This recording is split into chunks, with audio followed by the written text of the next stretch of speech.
16절의 말씀을 가지고 하나님의 말씀을 선포하겠습니다. 설교할 때는 집중을 하세요. 휴대폰 내려놓고.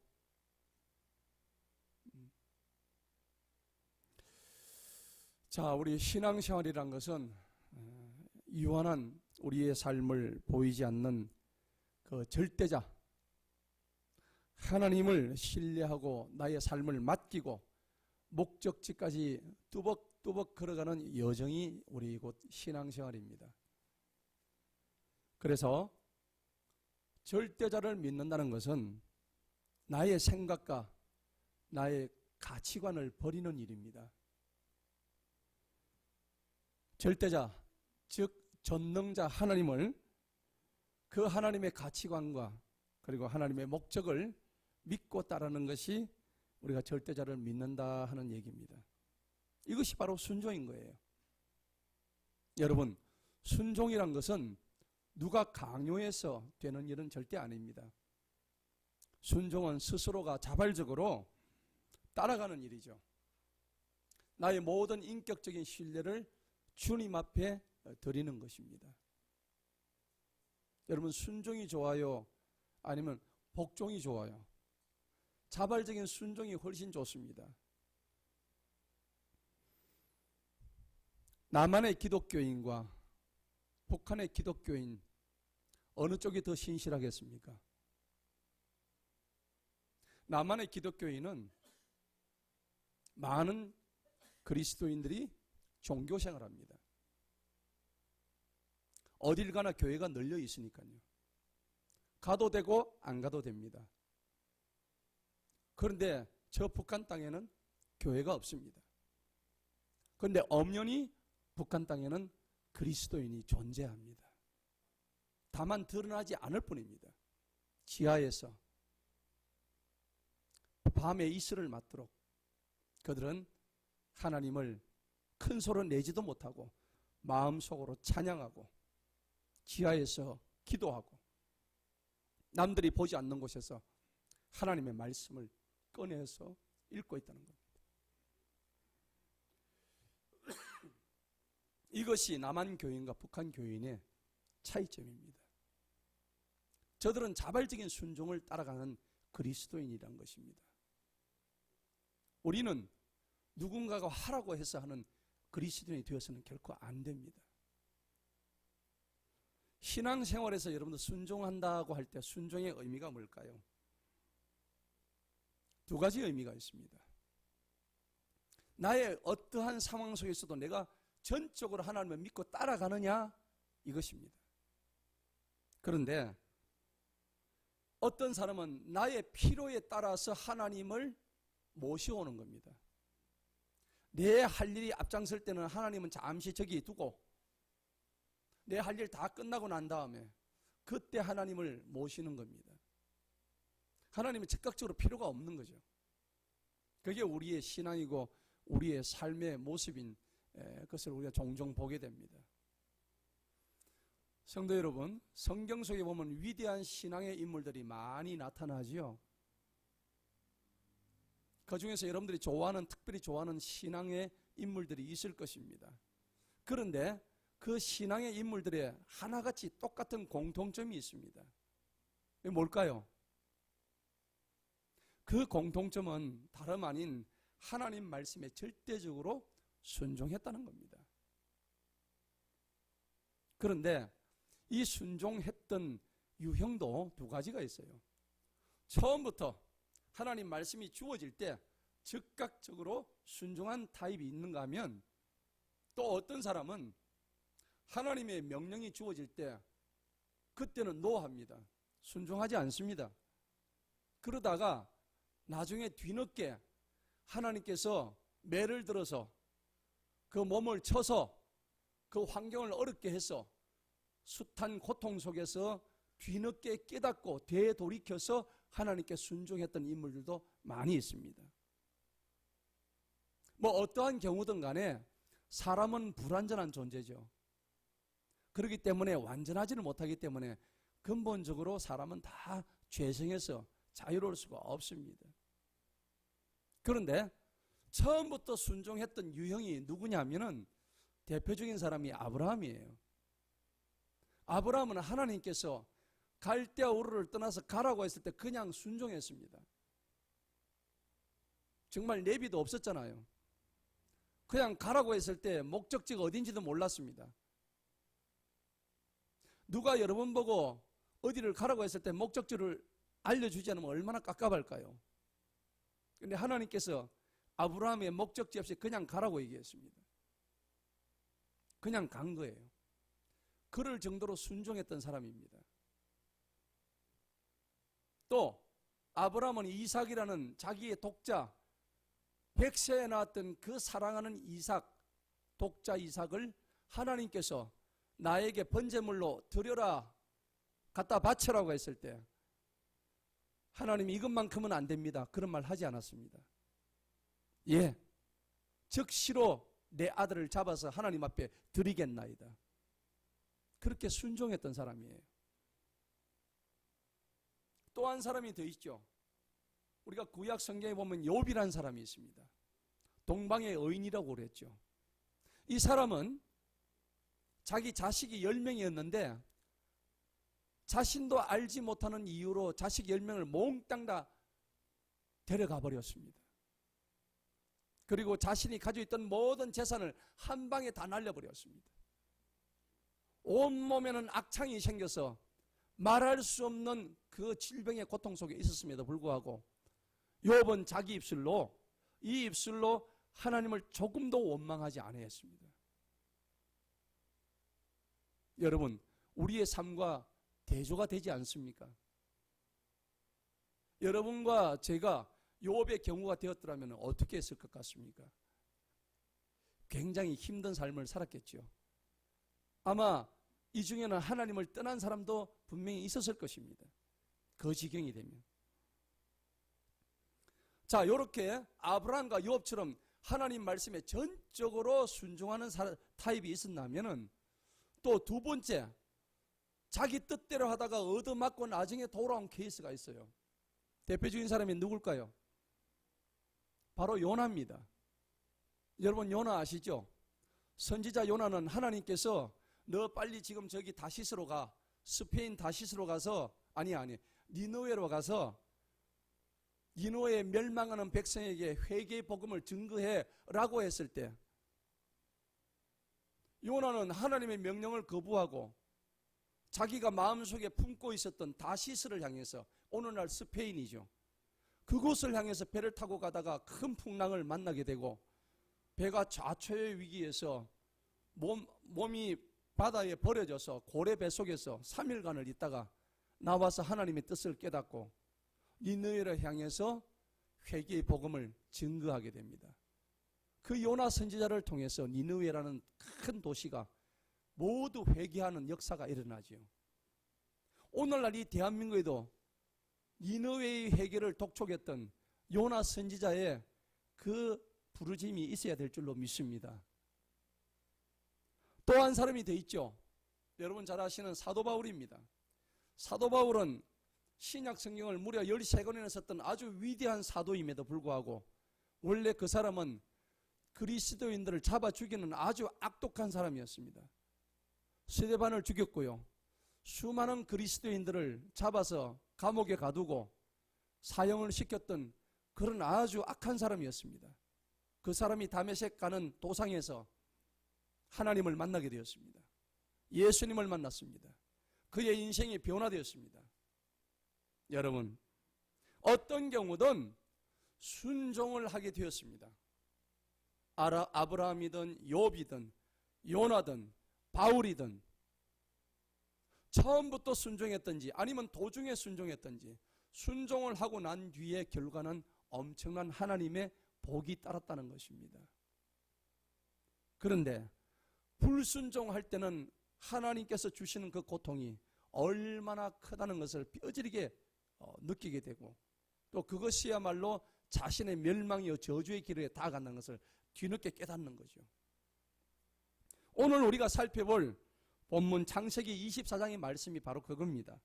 우리는 이 말씀을 통해서 믿음의 조상이었던 아브라함이 독자 이삭을 낳아서 자기 아내인 사라가 죽고 난 뒤에 이 이삭을 지금 장가를 보내야 됩니다. 이삭의 배필을 구해줘야 되는 지금 그런 상황인데, 이삭의 배우자가 누굽니까? 리브가죠. 영어에서 리브가를 뭐라고 불러요? 레베카라 부르죠. 레베카. 자, 이삭은 영어에서 부를 때 아이작이라고 불러요. 아이작과 레베카. 우리 성경 용어로 하면 이삭과 리브가입니다. 이 이삭과 리브가가 지금 이렇게 만나는 지금 장면이에요. 창세기 24장이. 그런데 이 이삭과 리브가가 만나는 장면 속에서 여러 가지 등장인물들이 나타납니다. 오늘 24장에 대표적으로 나타나는 등장인물이 아브라함이 나타나고요. 아브라함의 그 위대했던 늙은 종 이름이 누구예요? 엘리에셀이 나타납니다. 그리고 그 배필을 구하기 위해서 자기의 고향 땅으로 떠났더니 거기에 리브가의 가족이 나타나는데, 리브가의 오빠인 라반이 나타나고 리브가의 아버지인 버두엘이 나타납니다. 오늘 이 창세기 24장에 5명의 인물이 지금 나타나는 거예요. 여러분, 오늘 이 5명의 인물을 통해서 우리는 어떠한 교훈을 본받아야 될지 그것을 말씀하고자 하는 겁니다. 먼저 창세기 24장의 전체의 주제와 교훈은 바로 하나님 말씀에 순종하게 되면은 얼마나 삶이 형통한가라는 것을 오늘 이 본문 말씀에서 잘 보여주고 있다는 겁니다. 여러분도 저와 마찬가지로, 또 여러분과 마찬가지로 우리 모두는 하나님 말씀에 잘 순종해서 형통의 복을 누리시는 우리 모두가 되기를 축원합니다. 그럼 어떻게 해서 이렇게 왔는지 구체적으로 한번 살펴보도록 하겠습니다. 먼저 아브라함입니다. 창세기 24장에 여러분 성경을 한번 펴주시기 바랍니다. 창세기 24장 1절에 보니까는 아브라함이 나이가 많아서 연로했다 그랬습니다. 주님께서 아브라함에게 복을 주셨는데 모든 일에 복을 주셨대요. 여러분 이런 복을 받고 싶지 않으십니까? 아멘? 모든 일에 복을 받으시기 바랍니다. 아브라함의 복을 받으시기 바랍니다. 여러분 아브라함은 누군가요? 히브리서 11장에 보면, 믿음장에 보면 아브라함에 대한 얘기가 많이 나옵니다. 아브라함의 믿음에 관한 얘기가 아주 히브리서 11장에 구체적으로 잘 나타나 있죠. 갈대아 우르를 떠나서 가나안 땅으로, 지시하는 그 가나안 땅으로 간 것도 대단하지만은 자기의 독자 이삭을 하나님께서 왜 번제물로 드리라고 명령을 하셨을까요? 우리 하나님은 참 심술이 많으신 하나님 아닌가라고 생각할 수 있겠죠. 하나님께서 이삭을 드리라고 한 이유가 있습니다. 100세 낳았던 이삭은 아브라함에게는 이미 뭐가 됐습니까? 자기한테 우상이 될 수가 있죠. 여러분 그렇지 않습니까? 여러분이 노년에 아기를 그렇게 가지고 싶었는데 애를 하나 낳았단 말이에요. 그 아이가 신주 딴지처럼 자기한테는 우상이 될 수가 있단 말입니다. 그랬던 우상 딴지를 하나님께서는 단번에 지금 아이를 칼로 잘라서 각을 떠서 나한테 번제물로 불로 살라서 태워서 올려라고 얘기하니까, 그렇게 말씀하시니까 여러분 누가 그 말씀에 응할 수 있겠습니까? 그런데 아브라함은 그게 아니었어요. 이 이삭 때문에 나의 잘못된 우상이 내 속에 자리 잡을까 봐서 하나님 말씀에 즉각적으로 순종을 했던 것입니다. 놀라운 일이죠. 물론 아브라함은 실수도 많이 했습니다. 또 인간적으로 나약한 면모를 많이 보이기도 했습니다. 사라를 2번이나 팔아먹었죠. 그런데 하나님께서는 이 아브라함을 통해서, 그도 인간이기 때문에 나약하긴 했지만은 이렇게 사랑하는 독자 이삭을 하나님 앞에 그 테스트를 통과하고 난 다음에 이제는 이 하나님의 유업을 이삭에게 만들어줘야 되겠다고 해서 배필을 구하는 장면이 오늘 본문의 말씀이에요. 여러분 자녀들을 믿음의 배필로 삼아서 꼭 시집 보내고 장가 보내시기를 축원합니다. 지금 아브라함이 오늘 분명히 말하는 장면이 나오는데 3절에 보니까는 오늘 아브라함이 자기 늙은 종 엘리에셀, 아주 충성스러운 종이에요. 이 종한테 얘기를 합니다. 오늘 3절에 보니까는 내가 지금 거하는 이 가나안 땅은 이방 땅입니다. 아브라함의 고향이 아니에요. 여기는 몽땅 다 하나님을 믿지 아니하는 우상을 숭배하는 땅에 그 족속들이 사는 곳입니다. 내 아들의 며느리 될 사람을 나는 이 이방 땅에서 믿지 아니하는 사람에서 내가 구하지 아니하겠다고 생각하고 내가 살던 옛날에 내 고향 땅에 거기서 내 아들의 배필, 내 며느리를 거기서 구하겠다 라고 엘리에셀에게 얘기하면서 너는 가서 그곳에 가서 내 아들의 배필을, 내 며느리를 데리고 와라. 그렇게 얘기를 하는 거예요. 엘리에셀 입장에서는 참 답답하지요. 아니 눈으로 보지도 않고 어떻게 여자를 내가 데리고 옵니까? 그러니까 뭐라고 얘기해요?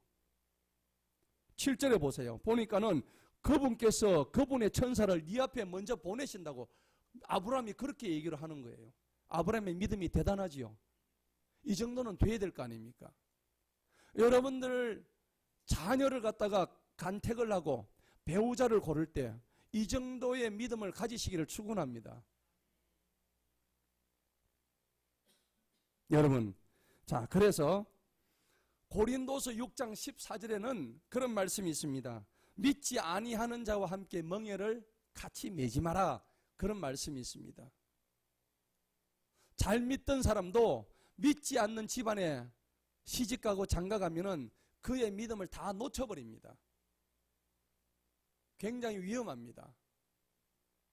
그렇기 때문에 당대에 내가 믿음을 가진다는 게 얼마나 힘들고 어려운 일인지 몰라요. 그래서 내가 가졌던 그 믿음의 유산을 자녀한테 물려준다는 것은 이거야말로 가장 큰 가보요, 가장 큰 보물인 줄 믿으시기 바랍니다. 그런데 아브라함이 이러한 자신의 충직한 종 엘리에셀을 이제 저기 자기의 며느리를 구하기 위해서 보내는데 이 엘리에셀이라는 사람이 또 아주 기가 막힌 사람이에요. 아주 신실한 사람이에요. 그 주인 밑에 그 종이었어요. 굉장히 신심이 깊은 사람이었습니다. 아브라함의 하명에 엘리에셀은 옛날에 그 관습대로 넓적다리 위에 손을 얹고 맹세를 합니다. 옛날에 고대 근동의 맹세의 방법입니다. 그래서 내가 주인님, 내가 거기 가지고 당신의 며느리를 내가 데리고 오겠습니다. 그래서 낙타 10마리를 갖다가 이제 꾸려줍니다. 그래가지고 이제 메소포타미아 나홀이라는 지방에 도착을 해요. 오늘 성경에 나오죠? 그렇게 떡 가니까는 저녁 무렵에 여자들이 우물에 저녁하러 앉아 우물에 물을 기르러 오는 거예요. 자, 기르러 오는 장면에서 엘리에셀이 그 여자들을 보는 거예요. 저녁이 되니까 여자들이 이제 밥하려고 우물가에 물을 기르러 오잖아요. 그런데 엘리에셀이 이렇게 기도합니다. 오늘 12절부터 14절의 기도가 엘리에셀이 하는 기도예요. 자, 12절에 보니까는 오 주님 이렇게 기도합니다. 나의 주인 아브라함의 하나님이시여. 겸손하지요? 내 하나님이 아니에요. 나의 주인 아브라함의 하나님이에요. 굉장히 자기를 낮추는 사람이죠. 종임에도 불구하고. 그러면서 내가 원하오니 이날 나에게 잘되게 해주세요. 그렇게 기도를 합니다. 여러분도 이 엘리에셀의 기도를 하시기 바랍니다. 하나님 내가 잘되게 해주세요. 그리고 뭐라 그럽니까? 내 주인 아브라함에게 친절을 베풀어 주십시오 라고 기도합니다. 여러분 우리가 예수님의 종이잖아요. 하나님의 종이잖아요. 우리가 이런 기도를 늘 해야 되는 거예요. 내 부모를 위해서, 내 교회를 위해서, 내 목자를 위해서, 내 주님을 위해서 잘되게 해달라고, 또 우리 교회를 위해서 이런 엘리에셀의 기도가 늘 필요한 겁니다. 그러면서 우물가에 여자가 딱 나타나니까는 14절에 뭐라 그래요? 내가 한 소녀에게 말하기를 부탁하노니 내 물 항아리를 나로 하여금 물을 마시게 해다오. 내가 목이 마르니까, 먼 길을 왔으니까. 그리고 내 낙타에게도 또 이 물을 마시게 해다오. 이렇게 얘기하는데 그때 나오는 여자가 바로 이삭의 아내가 될 자가 되게 해 주십시오라고 기도하는 거예요. 여러분, 참 대단한 기도죠. 대단한 믿음의 기도입니다. 그런데 아니나 다를까 이 기도를 딱 하니까는 15절을 보시면은 그가 말을 마치기도 전인데 어떤 소녀 하나가 우물가에 물을 기르러 오는 거예요. 할렐루야. 하나님의 말씀은 즉각적으로 신실한 사람에게 응할 줄로 믿습니다. 드디어 리브가가 등장을 합니다. 16절입니다. 딱 나타났죠? 이 여자는 누굽니까? 아브라함의 아우 나홀의 아내 밀가의 아들 버두엘에서 태어난 그러한 소녀 리브가인데 리브가가 얼마나 아름다웠냐 말도 못합니다. 오늘날 미스 코리아 저리 가랍니다. 자, 16절을 보시기 바랍니다. 그 소녀는 보기에 매우 아름다웠고 또 지금까지 남자를 알지 못했던 알지 아니한 뭐였죠? 처녀였습니다. 정말 순수하잖아요. 남자를 전혀 알지 못했던 처녀였는데다가 너무너무 아름다운 용모를 가졌던 소녀의 이름이 바로 리브가였습니다. 이 리브가는 딱 이렇게 나그네가 엘리에셀이 딱 오니까는 자기를 데리러 온 줄도 모르고 말이에요. 그러니까 어떻게 됐어요? 나에게 물 좀 마시게 하라니까 18절 보세요. 내 주인이여 마시소서. 그래 물 항아리를 그에게 마시겠죠. 그리고 19절에 보니까 당신의 그 수고한 낙타들에게도 내가 물을 주리이다. 그래서 물을 줬습니다. 여러분, 나그네에게 차가운 물 한 그릇을 대접하는 이 정성이 얼마나 아름다운 인심입니까? 여러분, 주는 자가 받는 자보다 더 복된 줄로 믿습니다. 여러분, 많이 베푸시기 바랍니다. 남한테 그저 받아 먹으려 하는 사람은 거지 건성입니다. 여러분, 그저 가진 자들은 베푸는 것이 최고의 복입니다. 하나님 말씀에도 주는 자가 받는 자보다 더 복되도다 그렇게 말씀하고 계십니다. 그래서 마태복음 10장 42절에 보면은 지나가는 나그네에게 냉수 한 그릇 주는 자에게 하나님께서 엄청난 보상을 하신다고 성경에 그렇게 기록하고 있습니다. 여러분, 할 수만 있다면 불쌍한 사람 도우시기 바랍니다. 할 수만 있다면 내 능력만 된다 그러면은 여러분이 도울 수 있는 사람 도우시기 바랍니다. 그리고 이 리브가는 사람에게만 인정을 베푼 게 아닙니다. 그 먼 길을 왔던 낙타에게도 물을 떠먹입니다. 잠언 12장 10절에는 보면은 하나님의 의로운 사람들은 의인은 육축에게도 관심을 사랑을 베푼다고 적혀 있습니다. 하나님의 사람은 말 못하는 짐승에게도 그렇게 은혜를 베푼다고 성경은 말씀하고 있습니다. 그런데 오늘날 여러분 어떻습니까? 반려동물 좀 키우다가 갖다 버리는 사람 많지요. 그럴 것 같으면 애당초 키우지를 말았어야죠. 그런데 성경은 그렇게 말씀하지 않습니다. 말 못하는 짐승에게도 사랑과 관심과 은혜를 베풀으라고 말씀하고 있습니다. 아니 이렇게 아름다운 이 처녀를 보니까는 엘리에셀 이 하나님의 종 엘리에셀이 딱 보니까 야, 이 여자가 바로 우리 주인님의 아들 이삭의 아내가 될 사람이구나 하고 바로 느꼈던 것입니다. 그래서 21절 보시기 바랍니다. 그 종이 이상히 여겼습니다. 야, 내가 여기까지 왔는데 어쩌면 단번에 하나님께서 바로 한 여자를 바로 보여주신데 이 여자가 이삭의 아내가 될 수 있는가? 21절 보니까는 과연 주님께서 자기 여정을 형통하게 하셨다는 믿음을 가지게 된 거예요. 혹은 아닌지 그녀를 보니까는 그 처녀를 본 리브가를 딱 보고 난데 마음에 뭐가 왔어요? 마음에 평안이 지금 온 거예요. 할렐루야. 여러분 굉장히 중요한 얘기입니다. 우리가 기도를 하고 난 뒤에 신실한 하나님께 대한 기도를 하고 난 뒤에 하나님 이 기도에 응답해 주세요라고 우리가 기도를 많이 합니다. 그런데 이 기도는 주님과 내가 얼마나 동행하나 여부에 따라서 기도가 응답되느냐 안 되느냐에 달려 있습니다. 여러분들이 평소에 하나님께 잘 동행하는 사람이라면은 하나님께서 그 기도를 신실한 기도를 들어주시고 그 기도에 친히 응답해 주실 때는 마음에 뭘 주셔요? 평강을 주시는 거예요. 하나님, 제가 오늘 이 일을 해야 되겠는데 하나님 어떻게 할까요? 물었습니다. 근데 마음이 지극히 불안해요. 그러면 그 일을 해야 됩니까? 말아야 됩니까? 하지 말아야 됩니다. 그런데 어떻게 내가 이 일을 하려고 하면 하나님께 기도를 했는데 하나님이 말할 수 없는 마음속에 평강을 주시는 거예요. 평안을 주시는 거예요. 오늘 21절에 보니까는 바로 그 얘기입니다. 그녀를 보고는 자기 평안을 유지하였더라. 오늘 이러한 축복이 저와 여러분에게 있기를 간절히 축원합니다. 그러니까 선물을 주죠. 바로 선물 줍니다. 뭘 줍니까?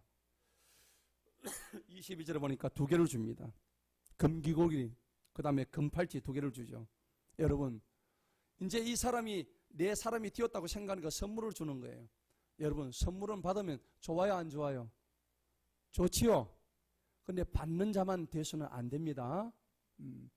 선물은 맨날 나는 왜 안 주노? 아닙니다. 선물을 받는 자보다도 주는 자가 기쁨이 훨씬 더 큽니다. 선물을 해보신 분들이 알아요. 계속 받는 분들은 그걸 몰라요. 주는 자의 기쁨을 몰라요. 그래서 잠언 17장 8절에 뭐라고 했습니까? 선물에 관한 말씀이 나오는데 선물은 그것을 지닌 자들의 눈에 보석 같대요. 그래서 그것이 어디로 향하든지 선물이 어디로 하든지 형통하게 하는 것이 선물이랍니다. 여러분, 선물 많이 하시기 바랍니다. 뇌물 말고요. 선물 많이 하시기 바랍니다. 왜냐하면 받는 자보다 주는 자의 복을 받아 누리시기를 축원합니다. 자, 이렇게 리브가에게 선물을 주고 나니까는 25절에 가니까는 뭐라 했어요? 또 리브가가 이런 친절을 베풀어요. 자, 나그네를 보고 우리에게는 낙타에게 먹을 집도 있고 여물도 있습니다. 물도 있고요. 그리고 당신이 묵을 방도 있습니다. 오셔서 쉬다 가세요. 라고 얘기를 하는 겁니다. 얼마나 감사합니까? 엘리에셀, 아브라함의 종 엘리에셀 입장에서는 너무나 감사한 일이죠. 그래서 첫 번째 그가 한 행동이 있습니다. 26절에 나오죠. 자, 26절 다 같이 읽어봅니다. 시작. 그 사람이 주님께 머리 숙여 경배 드리고 아멘 그랬습니다. 놀라운 일이죠. 여러분, 엘리에셀이 얼마나 충직하고 믿음이 센 사람인지 우리가 여기서 알 수 있습니다. 이러한 모든 일을 행하신 분은 바로 하나님이 하셨다는 것을 인정하는 겁니다. 그가 바로 주님께 머리 숙여서 경배했다는 사실입니다. 아, 주님께서 이 모든 여정을 인도하셨고 그리고 그곳에 간 목적이 아브라함이 얼마나 하나님의 복을 받을 자인지를 갖다가 다 설명한 거죠. 그리고 이삭이 얼마나 이 어렵게 얻었던 아들인 것도 다 설명을 했습니다. 그리고 아브라함의 며느리는 어떻게 간택이 되어야 된다는 그 기준도 설명했던 것입니다. 자, 그러니까 오늘 49절 보세요. 오늘 본문 49절에 보니까는 이제 이 엘리에셀은 리브가의 오빠가 되는 라반과 그 아버지가 되는 버두엘을 만납니다. 만나서 자기에게 친절과 신뢰를 베풀으라고 당부를 하게 되는 거죠. 여러분, 하나님의 인도하심을 받은 자들은 그 상대방이 자신한테 베풀어 줄 친절과 신뢰 그리고 그 반응들을 이미 다 알고 있다는 겁니다. 여러분들도 어떤 일을 함에 있어서 여러분도 어떤 길을 감에 있어서 하나님의 인도가 이렇게 엘리에셀의 여정과 같이 나타나기를 축원합니다. 그러니까 라반과 버두엘이 이제 오늘 읽었던 본문 말씀 50절부터 나오는 거예요. 그러면 그 오라비와 그 다음에 그 아버지의 반응이 어떻게 나타나는가 한번 보시기 바랍니다. 자, 50절 보십시다. 자, 본문 말씀 좀 띄워주세요. 50절. 그때 라반과 버두엘이 대답합니다. 뭐라고 얘기해요? 이 일이 주님으로부터 나온 것이다 라고 얘기합니다. 할렐루야. 지금 당신이 우리 딸 리브가한테 온 이 모든 일들은 주님으로부터 나왔대요. 그걸 라반과 버두엘이 자기 입에서 고백을 하는 거예요. 아니, 신랑도 보지도 못했어. 옛날에 우리 저 할아버지 할머니들은 옛날에 그랬잖아요. 시집가고 장가갈 때 우리 아버지도 우리 어머니 얼굴도 못 보고 갔대요. 우리 어머니도 신랑 될 우리 아버지 얼굴도 못 보고 그 결혼을 했대요. 옛날에. 그럼 요즘 같으면 거기에 있을 수 있습니까? 그 지금 그와 같은 상황이 된단 말이에요. 이삭과 이 리브가는 서로 떨어져 가지고 누군지도 모르고 지금 가문끼리 서로 연결해 가지고 결혼을 하는 입장인데, 이 모든 것이 하나님의 뜻이라고 믿고 지금 이 말을 하고 있다는 거예요. 50절 읽어보겠습니다. 시작. 그때에 다 같이 시작. 그때에 라반과 버두엘이 대답하여 말하기를 이 일이 주님으로부터 나온 것이니 우리가 그대에게 좋다거나 나쁘다고 말할 수가 없노라. 할렐루야. 여러분, 어떤 일을 할 때에 이거는 주님이 하신다는 믿음이 가지고 있으면 이걸 내가 좋다 나쁘다고 판단하지 마시기 바랍니다. 이런 믿음이 라반과 버두엘에게 있었다는 거예요. 근데 우리는 여러분 어때요? 자식들 시집 보내고 장가 보낼 때 이게 주님한테 나왔는지 안 나왔는지 판단도 안 씁니다. 이게 좋은지 나쁜지 내가 다 판단을 해버려요. 근데 주님께서 행하시면은 주님이 이루어 주실 줄로 믿습니다. 자, 그래서 오늘 이 반응을 우리가 보니까는 엘리에셀이 여기까지 찾아온 것까지 신기하잖아요. 그 다음에 자기들을 만난 것도 신기해요. 그러고 리브가가 그때 하필이면 동네 수많은 여자들이 있었는데 리브가가 제일 먼저 왔어요. 그죠? 이런 사실을 비추어 볼 때 이 모든 일들을 하나님이 직접 하신 거예요. 왜? 이삭과 리브가를 만나게 하기 위해서. 이것은 곧 하나님께서 일하시고 하나님이 행하셨고 누구도 막을 수가 없다. 이것은 바로 하나님의 프로젝트임을 저들은 이미 알고 있었던 거예요. 여러분 삶 속에서도 이 일은 지금 내가 하는 일이 아니라 내가 하는 것 같지만 이 일은 지금 하나님이 행하고 계신다는 것을 인정하는 일이 많으시길 축원합니다. 이거는 내가 하는 일이야. 아니야. 이거는 하나님께서 행하시는 일이야. 라고 인정함을 통해서 여러분의 삶이 온전히 주님 앞에 귀속되는 삶이 되기를 간절히 축원합니다. 그래서 주님이 말씀하시는 대로 따라가는 거예요. 여러분 찬양에 보면은 그 찬양이 있습니다. 주님 말씀하시면 찬양이 있죠. 자, 자막을 띄워주세요. 한번 불러봅시다. 주님 말씀하시면 내가 나아가리다. 주님 뜻이 아니면 내가 멈춰서리다. 나의 가고 서는 것 주의 뜻에 있으니 오저니 나를 이끄소서. 연약한 내 영혼 통하여 일하소서. 주님 나라와 그 뜻을 위하여 오저니 나를 이끄소서. 아멘. 여러분 이 찬양 보세요. 주님 말씀하면 내가 나아가고 주님 뜻이 하면 내가 멈춰 서겠습니다. 나의 가고 서는 것이 주님 모든 뜻에 있다는 것을 인정하는 이 찬양을 우리가 부를 때에 내 영혼은 연약합니다.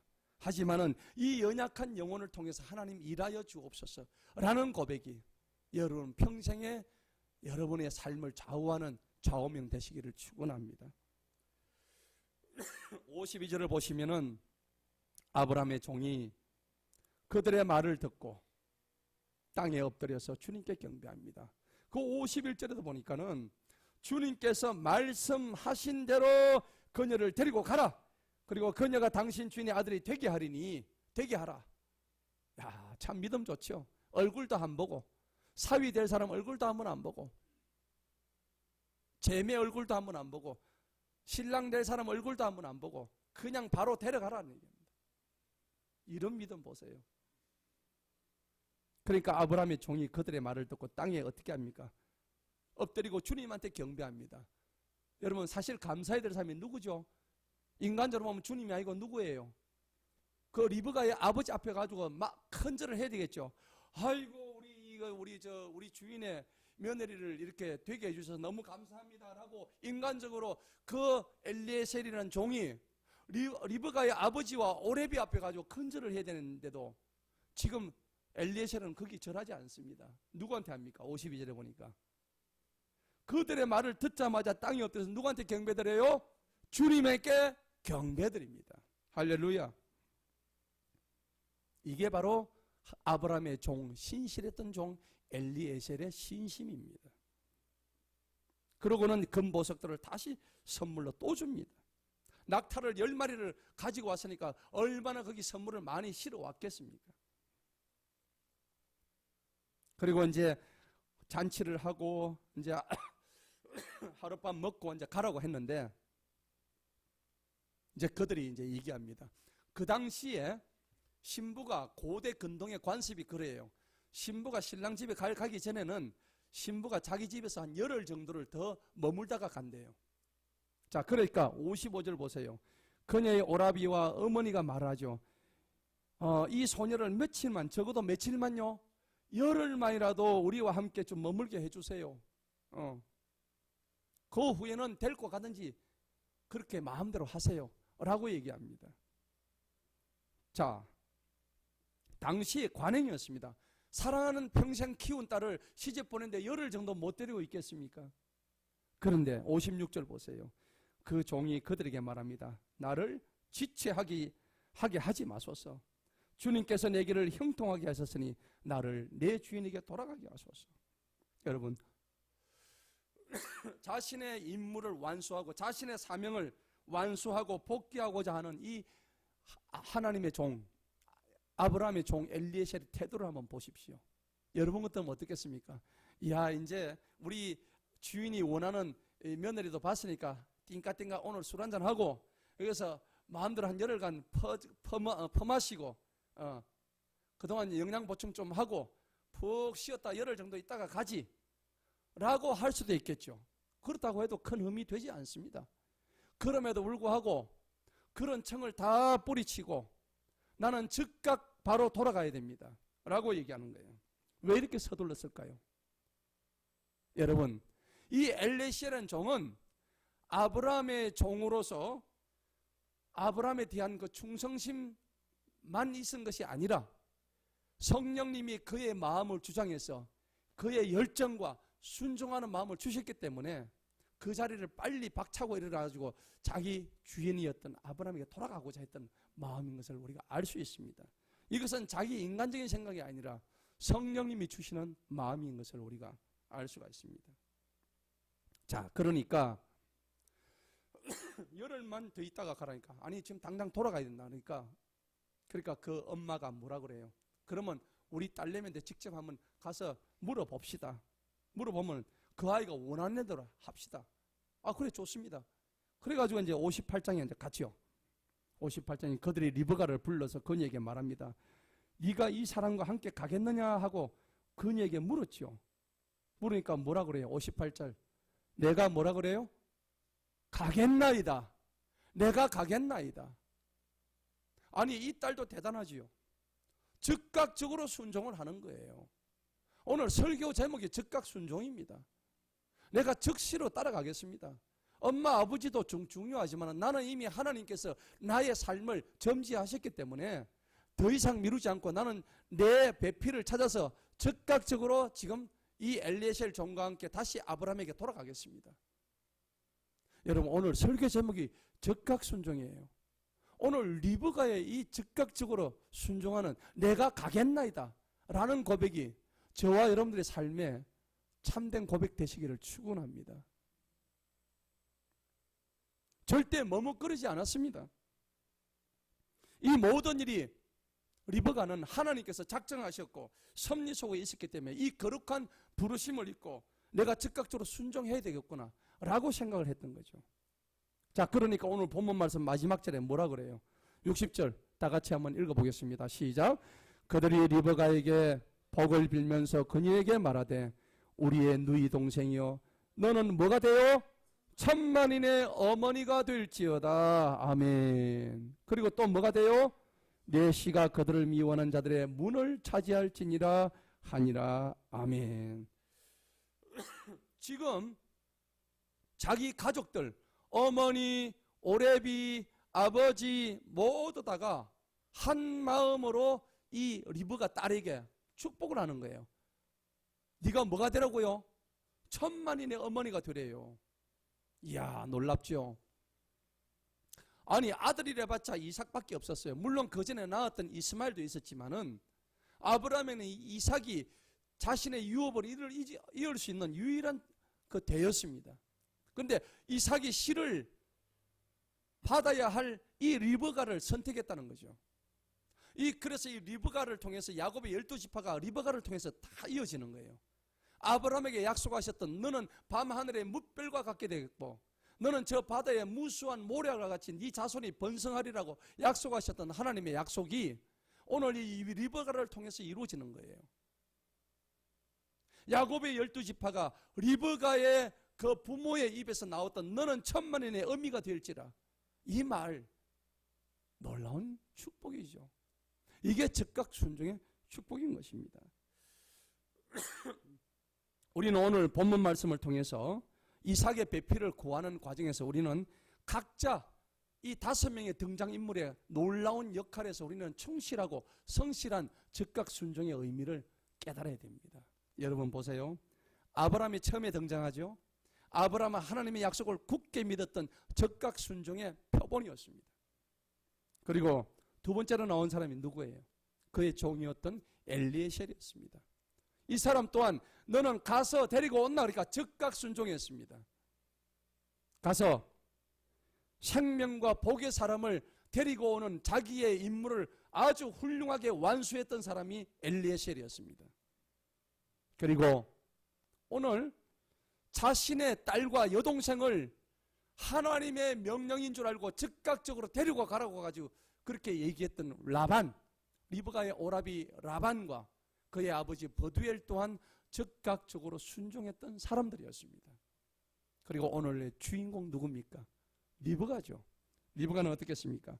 이 모든 것이 하나님 뜻 안에서 자신한테 주어진 운명이다, 예비된 운명이다 생각을 하고 스스로 내가 가겠나이다 라고 선택했던 용기를 가진 그런 소녀였습니다. 대단한 복의 소녀였다는 겁니다.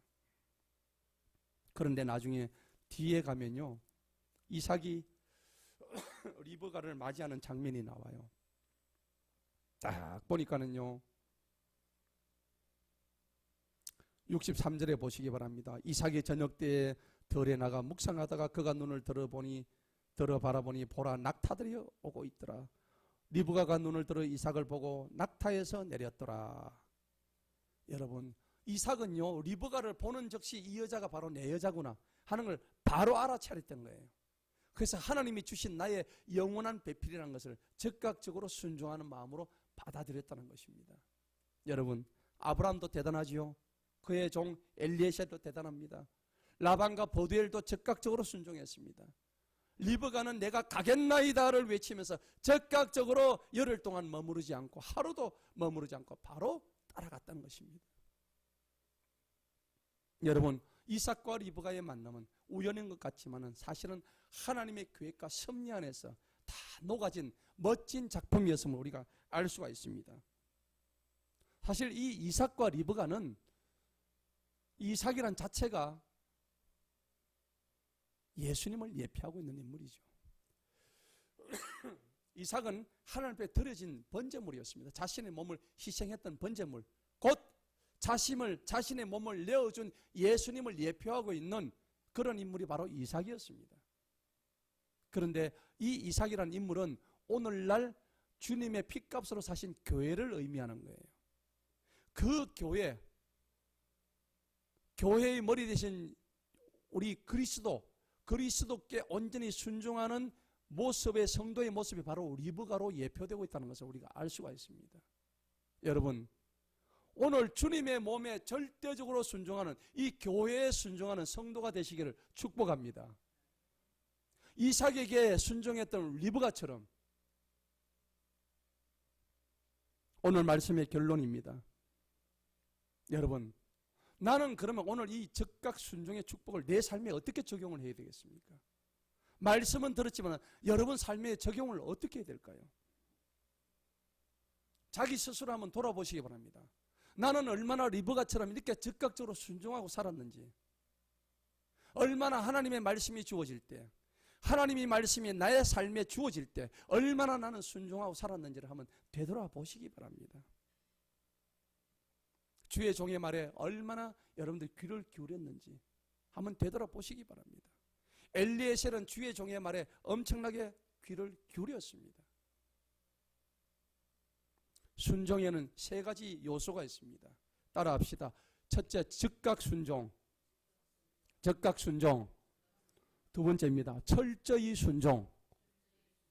철저히 순종해야 돼요. 세 번째로는 믿음으로 순종하는 것입니다. 믿음으로 순종. 이 세 가지입니다. 즉각 순종, 철저 순종, 믿음 순종. 이것이 순종의 세 가지 요소입니다. 내가 가겠나이다 라고 하는 리브가의 결단이 여러분 삶 속에 넘치시기를 축원합니다. 내가 따지고 형편 따지고 내가 머뭇거리고 머뭇 하다가는 전부 실수고 실패입니다. 여러분, 신앙의 발을 내딛으면 죽어도 내가 하나님 앞에서 내가 죽겠다고 하는 그런 순교자의 자세를 가지시기 바랍니다. 이것도 아니고 저것도 아니고 교회 나오는 것도 아니고 안 나오는 것도 아니고, 여러분 언제까지 그렇게 머뭇거리실랍니까? 내가 하나님을 알고자 작정했으면 정말 뿌리를 뽑을 때까지 내가 하나님을 알겠노라고 여러분을 다짐하는 여러분 되시길 축원합니다. 룻기서 1장 16절입니다. 말씀 띄워주세요. 룻기서 1장 16절에는 여러분들 보시기 바랍니다. 다 같이 한번 읽어보겠습니다. 어머니가 가시는 곳에 나도 가겠고 어머니가 머무는 곳에 나도 머물겠나이다. 어머니의 백성이 나의 백성이 되고 어머니의 하나님이 나의 하나님이 되시리이다. 여러분, 룻이라는 여자는 모압 여자였습니다. 이방 여자였습니다. 그럼에도 불구하고 자기 시어머니 나오미가 아들들이 다 죽자마자 너는 너희 고향 땅 돌아가라고 했는데도 불구하고 이 룻 며느리는 시어머니 나오미, 이스라엘 사람이었던 나오미의 하나님을 따라서 어머님이 죽으시면 나도 그 죽음을 따라 선택하겠고 어머님이 가시는 곳이라면 나는 어디든지 나는 따라가겠습니다. 여러분, 이런 신앙자가 되시기를 축원합니다. 왜 여기저기 머뭇거리다가 저 창세기에 나오는 아브라함의 조카 롯의 아내, 소금 기둥이 되었던, 뒤를 돌아보지 말라고 했는데 뒤를 돌아보다가 소금 기둥이 되었던 그 롯의 아내처럼 되느냐 말입니다. 얼마나 안타까운 일입니까? 지금 여러분들 길거리 나가면 세상에 엄청난 소금 기둥들이 있습니다. 길을 돌아보다가 소금 기둥이 되어버린 존재들이 얼마나 많이 있습니까? 여러분 몸뚱아리를 보시기 바랍니다. 내 마음의 절반은 이미 소금 기둥이 되어버린 거예요. 이것도 아니고 저것도 아니고. 제가 과감히 얘기합니다. 하나님께 모든 걸 투자해 보시기 바랍니다. 완전히 하나님이 책임져 주실 줄로 믿습니다. 나의 물질도, 나의 가난도, 나의 몸의 상태도, 내 영혼도 오직 주님한테 맡겨보시기 바랍니다. 그럴 때 하나님이 책임져 주신 것을 믿으시기 바랍니다. 여러분, 하나님이 우리한테 명령하실 땐 때로는 이해가 안 돼요. 상식적으로 이해가 안 되는 거예요. 38년 된 병자한테, 일어서지도 못하는 병자한테 와가지고 예수님이 말씀하신 네 자리를 들고 일어나라. 사람들이 비웃었습니다. 아니 38년 동안 안전병인데 어떻게 일어서라고. 근데 예수님 말씀을 듣고 바로 벌떡 일어섰습니다. 머뭇거리지 않았습니다. 중풍병에 걸려서 손이 마른 환자인데 네 손을 내밀으라 할 때 내밀 수 있는 상황이 아니에요. 지금 중풍병자 손이 비틀어져 있는데, 그런데 예수님의 그 말씀을 믿고 손을 내밀었더니 중풍병자가 깨끗이 나음을 입었다는 것입니다. 여러분, 나사로가 죽었습니다. 나사로는 죽은 무덤 속에 있었습니다. 예수님이 그 무덤 속에 가서 나사로야 일어나 나오라, 걸어서 나와라 할 때 무덤 속에서 나사로가 옷을 툴툴 털고 붕대를 한 채 걸어 나왔습니다. 사람들이 기절을 했습니다. 죽은 사람이 다시 살아왔다고. 여러분, 눈앞에 콸콸 흐르는 요단강이 있는데 법궤를 메고 발을 디디면 요단강이 갈라질 것이다 라고 했을 때 그것을 의심했더라면 그 요단강은 결코 갈라지지 않았을 것입니다. 여러분, 또 있습니다. 여호수아가 여리고 성을 백성들을 향해서 돌아라 돌아라 했는데 아무것도 한 것이 없습니다. 그냥 돌기만 했습니다. 몇 번 돌았어요? 7번을 돌았습니다. 돌아서 무너져라고 와 외치니까 그 엄청난 여리성이 그냥 한순간에 와르르 무너졌단 말입니다. 하나님의 명령은 인간의 이성으로는 상식적으로는 이해가 안 돼요. 그러한 일을 하시는 하나님의 권능을 믿으시기 바랍니다. 하나님은 우리에게 순종을 요구하시지 우리의 이성이나 우리의 판단 그런 걸 요구하시지 않습니다. 신앙은 순종입니다. 절대적으로 순종입니다. 엘리에서는 하나님의 종 아브라함 주인에게 절대적으로 순종했습니다. 하나님이 원하시는 것 지금 무엇인가를 아는 것이 복의 지름길입니다. 형통한 삶의 원천인 것입니다. 여러분 히브리서 11장에 보면은 아브라함은 시험받을 때 믿음으로 이삭을 드렸다고 했습니다. 저는 약속을 받은 자로되 그 독생자를 드렸느니라. 그는 능히 하나님의 능히 죽은 자 가운데서 다시 살릴 것을 믿었기 때문에 그는 그 독자 이삭을 드릴 수가 있었던 것입니다. 왜냐하면 하늘의 별과 바다의 모래알처럼 번성하겠다고 약속을 하신 하나님을 믿었던 것이죠. 여러분 결코 흔들림 없는 그 믿음이 순종의 원천임을 믿으시기 바랍니다. 나는 일을 저지르세요. 뒷감당 누가 해주십니까? 하나님이 해주시는 거예요. 이사야 49장 23절입니다. 다 같이 한번 읽어보겠습니다. 읽어봅니다. 나를 바라는 자는 수치를 당치 아니하리라. 아멘. 하나님을 바라본 자는 수치를 당치 않습니다. 사무엘상 2장 30절입니다. 다 같이 읽어보겠습니다.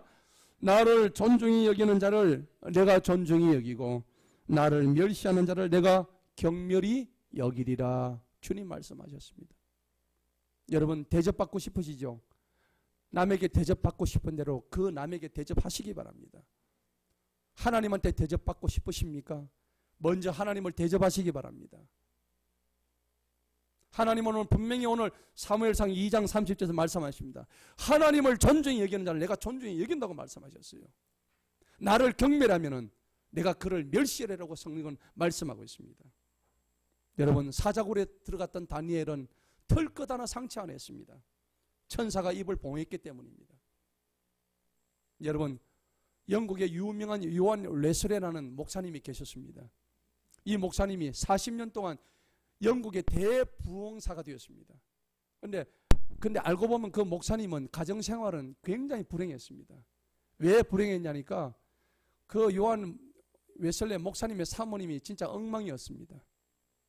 얼마나 대가시했던지 목사님이 어떨 때는 머리끄댕이를 잡혀가 질질 끌려다닐 정도였습니다. 그 목사님 사모님이 그랬어요.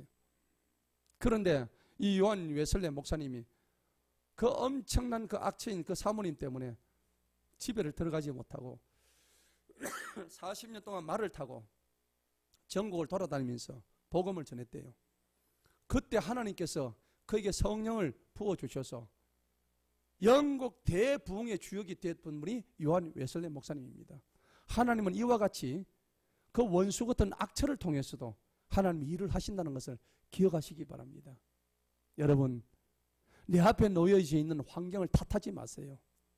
그 환경을 탓하지 말고 그 환경을 오히려 축복하고 그 환경 위에 내가 딛고 일어선다면은 오늘 리브가의 결단 따라합시다. 내가 가겠나이다.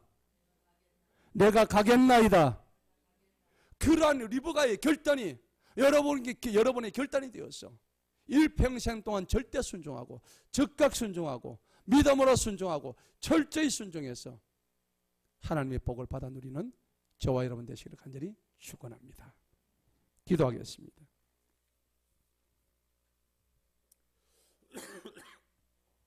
하나님 아버지 감사합니다. 오늘